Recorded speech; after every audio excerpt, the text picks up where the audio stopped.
Hello, I'm Marcia Kavanaugh. Thanks so much for joining us. Louisiana is going through a criminal justice system overhaul. The good news, according to the governor, is that money is being saved. The bad news, according to some DAs, is that the overhaul might not be working.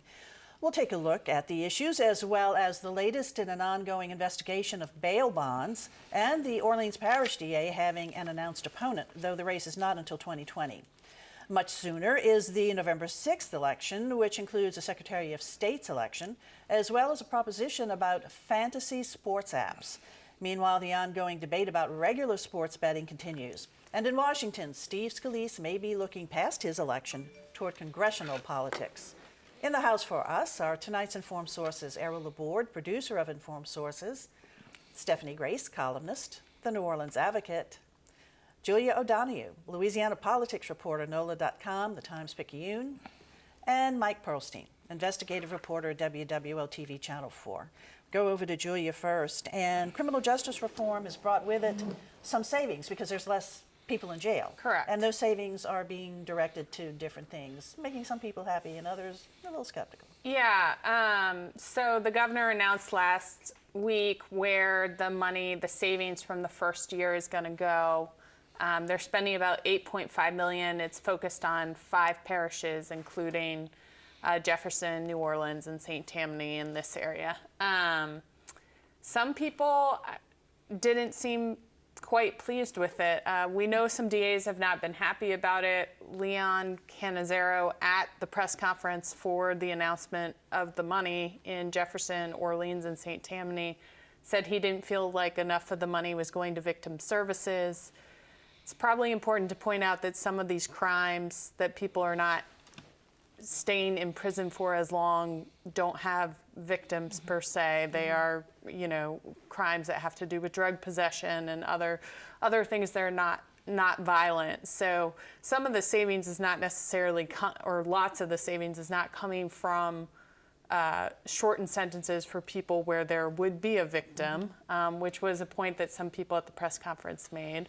But yeah, there still seems to be some crankiness, I guess, about it. And also the district attorney was upset that his office wasn't getting any of the money.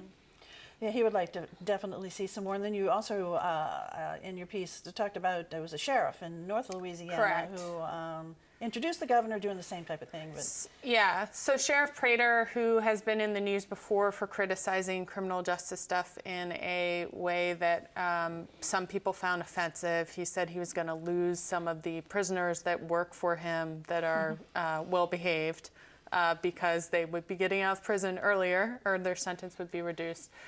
He introduced the governor, and then he went off and did interviews about how he was not sure that this was going to work. He wasn't sure this was the right call.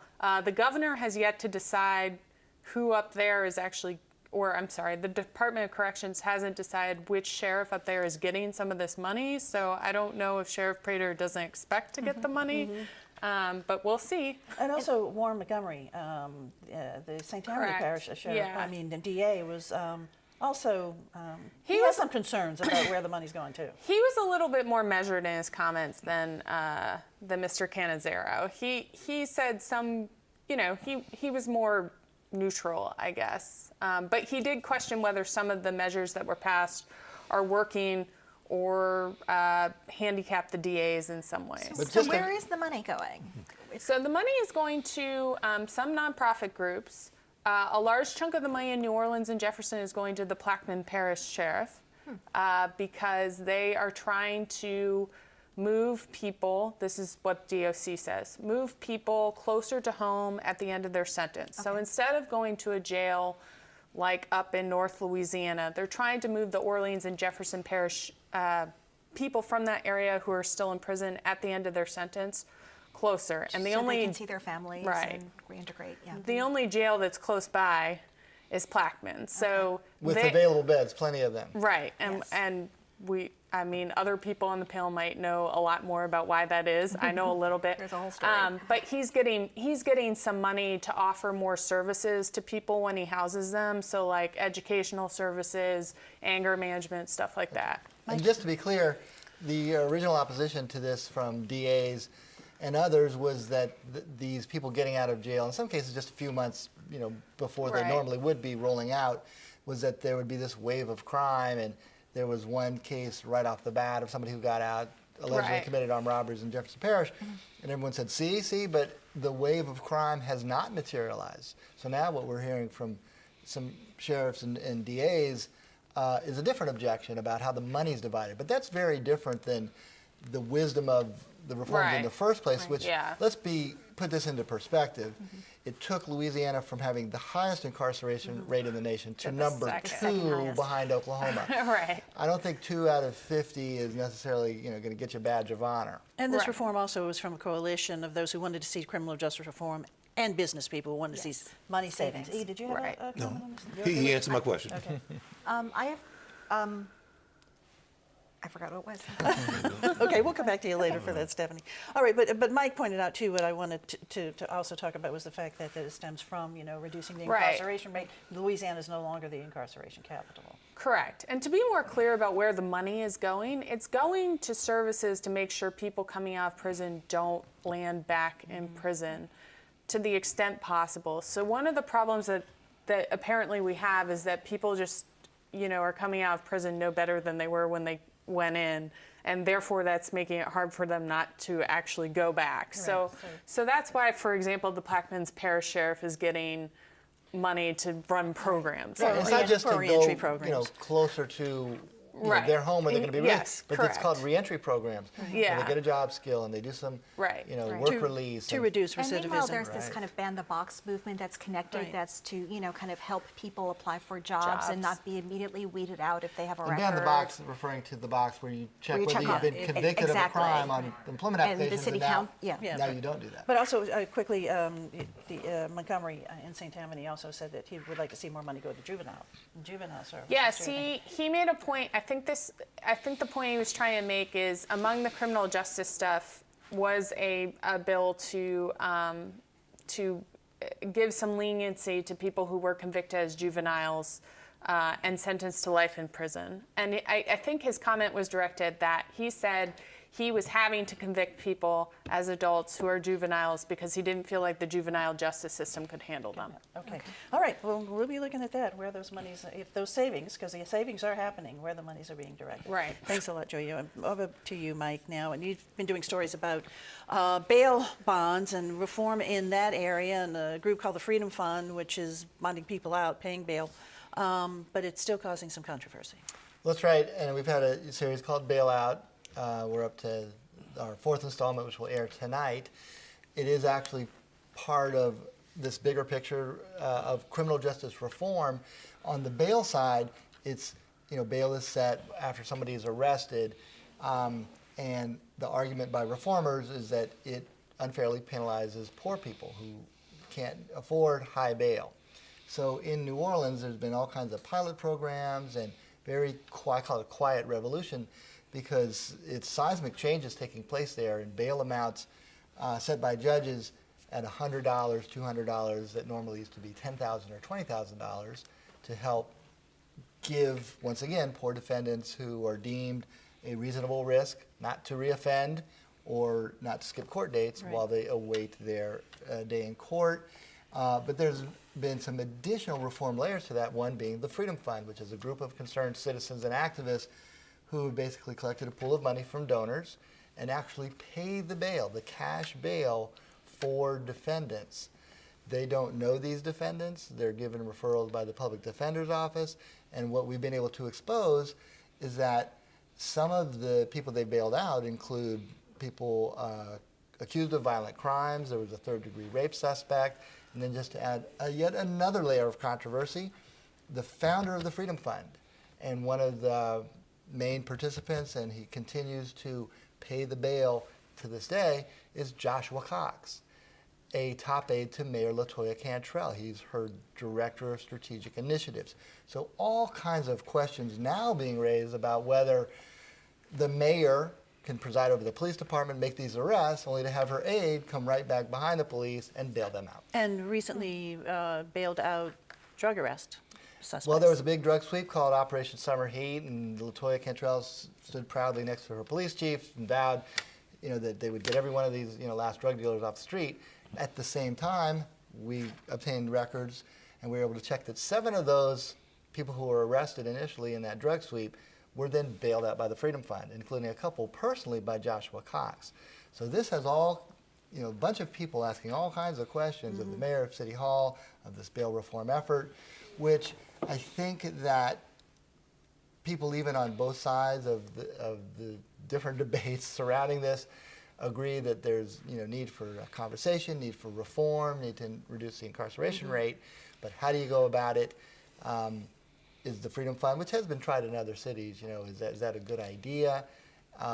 But more importantly, and we're going to raise this issue tonight in a continuation of our series, Joshua Cox's involvement. One sticky situation for him is that he's an attorney. And there's something on the books in the Louisiana Code of Criminal Procedure, Article 327. Attorneys cannot post cash bail Well, that'll be out of interesting. a conflict. So we For raise that anybody. and try to get some answers. And the DA, obviously, is not too happy about this. Yes, and he says that what's being overlooked in all of these bail reform efforts are the victims. Because it would be one thing if the low bail and the Freedom Fund defendants who are, getting out were only, say, nonviolent, low-level drug offenders. But we're seeing, battery charges, rape charges, and Revocation of probation, right, or a people failure to show failure to before. show, people who are victims. How do they feel about low bail number one, and then somebody, kind of a bond angel coming in and paying that bail to get that person back on the street? Big Okay. questions there. Your story tonight at 10? Tonight at 10. All righty, we'll be looking for that. Stephanie, over to you. November 6th, Okay. Election Day. Yes. Secretary of State, big thing on the Big on thing the on the ballot. statewide ballot. It's an office that a lot of people don't know that much about, and for good reason. I think a couple good reasons. One is it's kind of an administrative office. The Secretary of State oversees elections and business records, things like that. The second reason is Tom Shedler, the former Secretary of State, really ran it in kind of an appropriately low-key way. We're seeing some stories in other states that have very hotly contested elections where the secretaries of state have kind of gotten into the partisan politics of things in some, even unsavory ways. There's a candidate for governor in Georgia who's also the Secretary of State who's been accused, quite credibly of taking some actions officially that could affect the ability of his opponent's supporters to vote. We haven't had anything like that here, and I think hopefully that will continue, but it does make it a low-profile office. Tom Shedler, of course, had to resign due to a sexual harassment scandal. There are 9 candidates to replace him. Louisiana tends to go with Republicans, all things being equal. Most of the well-known candidates are Republicans. There's an administrator formerly in the Secretary of State's office, now in the Attorney General's office, who's kind of the named Democrat. Renee Fontenot-Free is her name. And, most people's best guess is that because she's a Democrat, she would get into the runoff and then possibly lose to whoever the Republican is. So who's the Republican? That's the question. And, this is a tough election because even though it's a huge election nationwide, it's not a big one here in Louisiana. We don't have contested congressional seats, anything like that. So, it's not really clear who's going to show up to vote. And then, kind of what the different constituencies are for these different candidates. There's a guy named Rick Edmonds who's a state legislator, who's a pastor. He's very involved in the Family Forum, the religious right, from Baton Rouge. So he's got a base there. There are a couple from this area. Julie Stokes, the state representative from Kenner, who's an accountant. So she's, kind of more from that wing of the party. A.G. Crow, a former state senator who is more from the kind of religious right side of things, so he would have some overlap with Edmonds. Edmonds is actually getting some of the local endorsements, which is a little interesting, given that there are local candidates. And then there's this wild card named Kyle Ardoin, who is the incumbent because he was Tom Shedler's first assistant, so he inherited the job. He at first said he would not run for the job because elections are so important that he needed to be focused on the job. And then on the very last day of qualifying, he said, you know what, it's so important that you need me, I am going to run. And he's really just become the focal point, which is, again, interesting because he's not well known on his own, but For a couple reasons. There's been something of a scandal involving the purchasing of voting machines. The process happened under his watch, and it's now been thrown out by the governor's office. They have to redo it. And his opponents are pretty mad at him because he went back on his word. And, it's interesting. He's really trying to do the ideological thing. He has an ad where he talks, he throws every boogeyman that Republicans are supposed to respond to. George Soros is in it, and Acorn, and Eric Holder, and Barack Obama. Again, for an office that traditionally in this state has not been ideological. And so that office has been without controversy until recently. Now we've Yes. had the sex scandal. Now there's a political scandal. Yep. So And Kyle was Classic. somewhat implicated in the sexual harassment scandal Exactly. because he was the head of HR in Tom's office, and he was also named in the lawsuit. He told the woman who brought the lawsuit against Secretary Shedler that she should stay away from him because they weren't getting along. Right. So there's some questions Which about he denies. Okay, well, but basically, Yes. I have to wrap up the Secretary of State discussion right now, but we don't know at this We point. don't know. We really don't. Likely runoff to be continued. It would seem that there would be a runoff with Yes. so many candidates. All right, Yeah, Stephanie, thanks a lot. I'll say definitely a runoff. Okay, very good. Okay, he's on the line it. for it. Okay, Errol, over to you. Let's talk about, talking about future election and a race for our Orleans Parish. Well, a strange chain of events last Tuesday at the New Orleans Film Festival. There was a film being shown called Guilty Until Proven Guilty, and it was targeted at D.A. Cannizzaro. Is very critical of him, especially in the habitual offender law, which people say is the way of ratcheting up the severity of a penalty, and that Cannizzaro uses it a good bit. And after that, there was a discussion of people that were involved there, and it turns out that Jason Williams, who's a council member at large, who was in the film, being critical of Cannizzaro, somebody just happened to ask him, well, when are you going to run for DA again? Now, he ran for DA like 10 years ago, and just matter of factly said, well, in 2020. And so it's very rare that somebody, this time ahead of time will say, yeah, I'm running, and he confirmed it to the newspapers that definitely he was running. So that was made news in itself in the Cannizzaro. Curiously, public radio that same day, and I don't know if they're connected or not, had a radio documentary on that same topic about the habitual offender, and it also had some sound bites with Cannizzaro and with Williams at a public hearing. And it's worth noting Williams is also a defense attorney, Yeah, criminal okay. defense attorney, so that's part of his perspective. But in the soundbite on radio, the two were kind of screaming at each other, and so there's obviously bad blood there. So we know there's going to be competition in that race. There had been rumors that maybe D.A. Cannizzaro would not run again. We don't know. He started off his career very popular. He was popular as a judge. People liked the idea of a criminal judge running for DA and figured he knew the turf, and so he got elected fairly easily. A lot more controversy lately. But the other thing this does with politics is that historically, the councilman at large position has been a stepping ground for mayoral candidates. More mayoral candidates have come from that job than any other job. I mean, not the current mayor, but if he wins for DA, that probably puts him out of play in terms of because he's in the second term, he would be term limited, and so the natural thing was you think he might run for mayor, and so he's kind of taken a turn in a different direction. And the fact that he did not run in the past mayoral election, he decided to pass despite a lot of speculation that he could run, led for the speculation to turn to, okay, he's running for DA, and turns out that's true. I think he has had his eye on that office all along. I think And that he's is very head of right. the Criminal Justice Committee, so he's really tangled with Cannizzaro. And let's face it, that's his area of expertise. Sure. He's a criminal defense attorney as a part-time council member. Right. He continues to practice law and represent clients. And there's another thing that's happening nationally. The New York Times actually had a story on it the other day. DA races in a lot of big cities are kind of becoming about some of these criminal justice reform efforts that we're seeing at the state.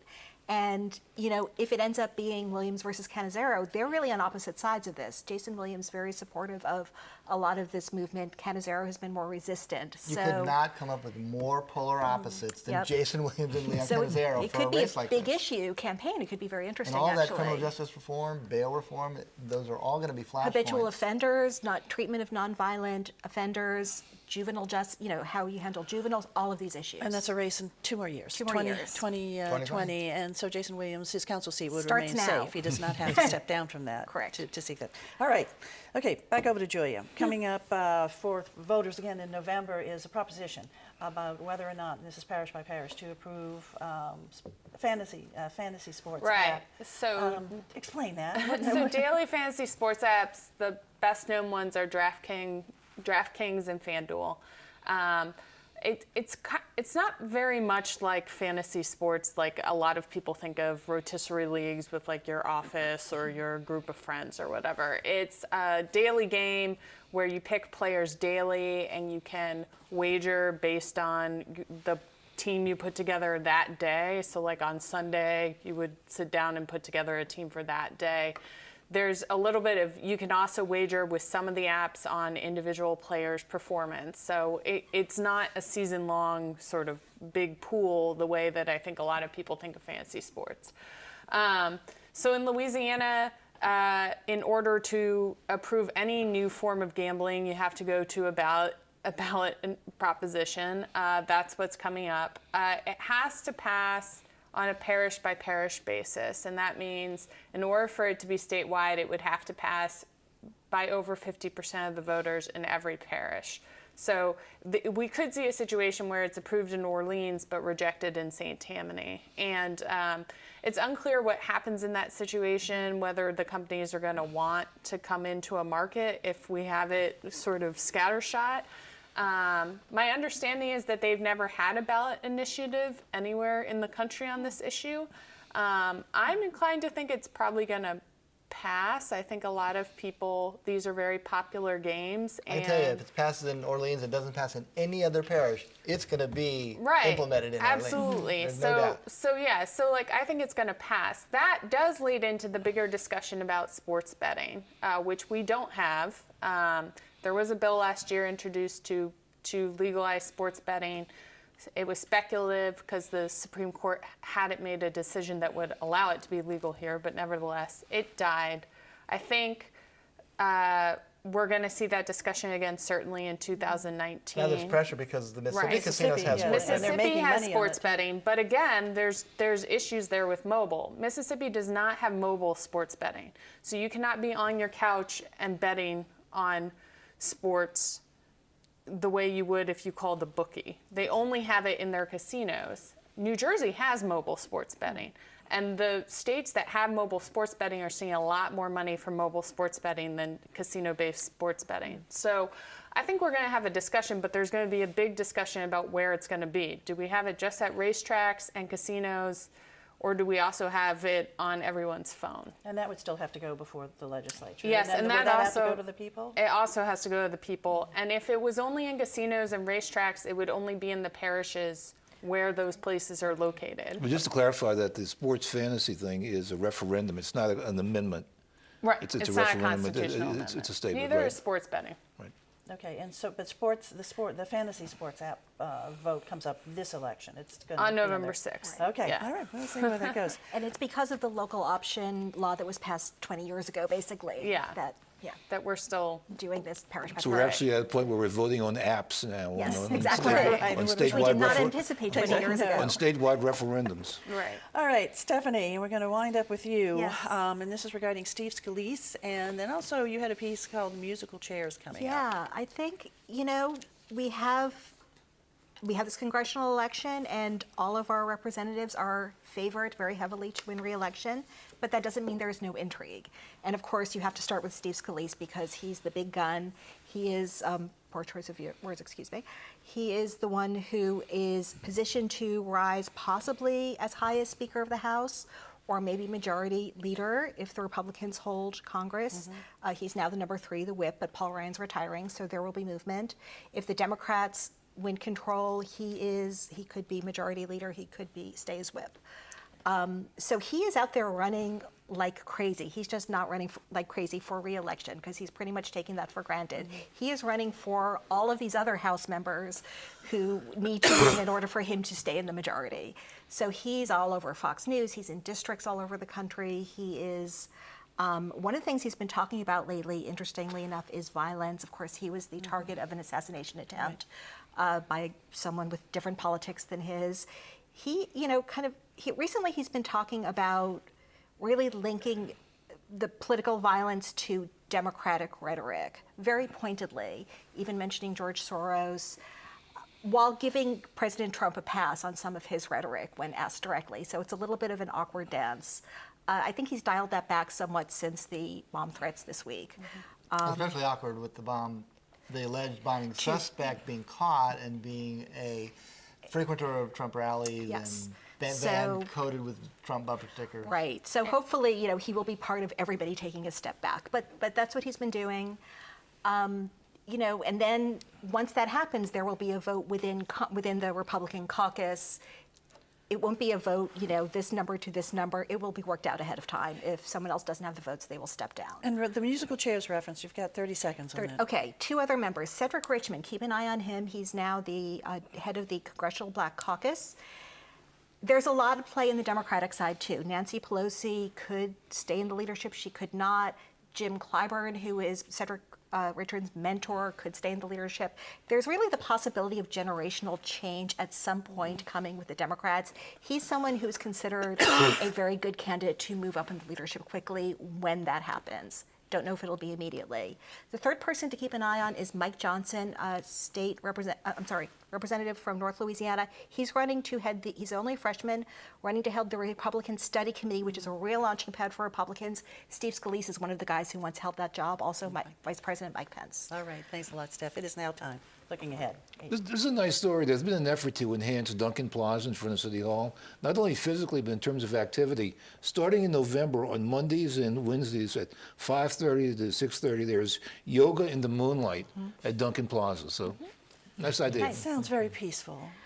November 1st, New Orleanians will finally get a look at Mayor Cantrell's budget. And one of the big questions that I think they will finally get an answer to is, what is she going to do with traffic cameras? Okay, Julia. As we were discussing before we came on, I think there's going to be some sort of teacher pay raise, but who it includes and who gets it is still open for discussion. Some people want support staff, bus drivers, teachers' aides to also be included in that chat. And how much? Some people would like to see And more than the there's a 1,000 that the debate governor of is how much. proposing right now. All right, Mike. Hey, I got to use my spot for what I usually bring Absolutely. up, which is the New Orleans Pelicans, overshadowed by the Saints. But they've started 3-0, vastly different than the previous seasons where they got off to terrible starts. And they have games tonight, Friday, and another home game Saturday. And that'll really, I think, shake out where they actually stand in the very, very difficult Western Conference. Well, we hope they stay on this roll. But so far, so good. 3-0. So far- Can't all right, argue all right. with that. All right. Thanks a lot, guys, for being here. Thank you all for joining us. And, of course, we want to see you again next week for Informed Sources. Have a good evening.